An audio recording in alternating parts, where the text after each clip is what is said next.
வணக்கம்ங்க. இன்னைக்கு பதிவில் என்ன பார்க்க போகிறோம்னா, அன்னைக்கு சிவப்பு கொய்யா, நாட்டு கொய்யா பார்த்தோம். வெள்ளை கொய்யா, இது நம்ம திண்டுக்கல் பக்கத்துல இருந்து எடுத்தது.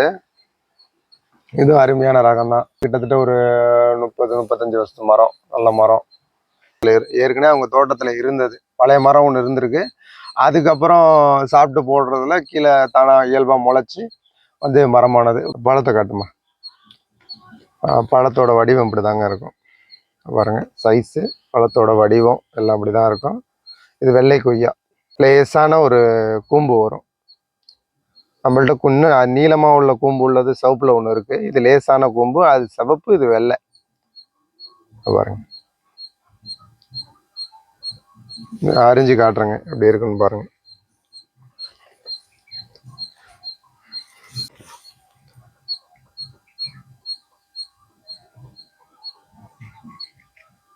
பாருங்க,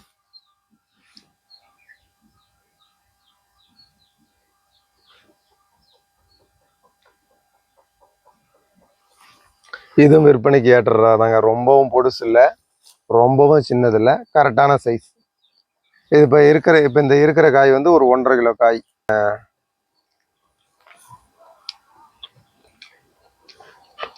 நம்ம சாப்பிடு. இந்த நாற்றுகள் வந்து ஒரு 3 மாசத்துல எடுத்துக்கலாம். அருமையான ரகங்க. இவங்க கொஞ்சம் தண்ணி உள்ள பகுதியில், எப்படின்னா தண்ணி ஓடிட்டு இருக்கிற பகுதியில் இருந்ததுனால கொய்யா கொஞ்சம் சலசலன்னு இருக்கு டேஸ்ட்டு. மற்றபடி இது வந்து நம்ம கொய்யா எந்த மரமாக இருந்தாலும் சரி, கொஞ்சம் காய விட்டோம், காய் எடுத்துருச்சுனாலே தண்ணி காய்ச்சலும் பாய்ச்சலுமா இருந்ததுன்னா டேஸ்ட் வரும். இதுலேயே வந்து சின்ன குட்டி கொய்யா இருக்கு, இதை விட டேஸ்ட் அதிகமாக இருக்கும். ஆனால் அது விற்பனைக்கு வந்து ஆகும். ரொம்ப ஒரு 30 காய் 20 காய் போட்டால் தான் அது 1 கிலோ வரும். இது ஒரு 6-7 காய் 8 காய் போடும்போது 1 கிலோ வந்துடும். இது விற்பனைக்கு நல்லா ஏற்றராகும். அன்னைக்கு போட்டதும் அப்படி தான். இதை விட அது காய் கொஞ்சம் பெருசு. ஆனால் வந்து இது ஒரு மீடியமான சைஸ். இது நல்ல ரகங்க. இதோட நாற்றுகளும் ஒரு 3 மாசத்துல எடுத்துக்கலாங்க. வெள்ளை கொய்யா தெளிவுபடுத்திடுறேங்க.